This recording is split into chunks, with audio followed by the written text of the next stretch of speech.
Higala mga kamisyon, quick message lang. Mangutana ko nimo, mituo ba ka nga tinuod ang gisulti sa Bible nga mobalik si Jesus? Well, naman po uban di mutuo ani. Muna nga kung di sila mutuo, wala sila pagpangalagad ni tinud anay sa Ginoo. Kay unsa may ilang pangandaman kung di sila mutuo.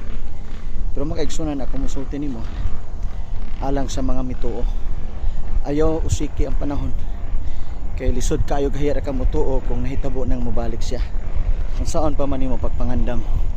Kano sa man ta mangandam karon nga makahimo ka. Wala may mawala nimo kung mangandam ka. Ang pangutana karon saan man pagpangandam? Simple lang.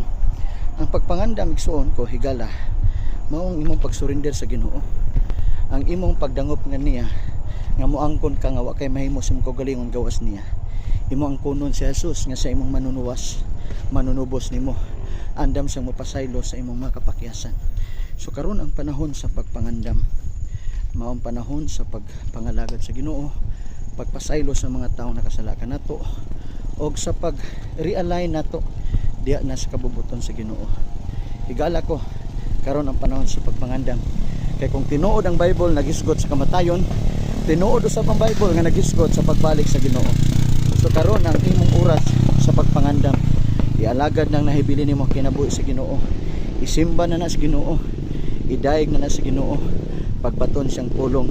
Kay mao nay map, mao nay road map nimo, mao nay passport nimo nga moadto kag langit. Dalay ko ng Dios, may adlaw.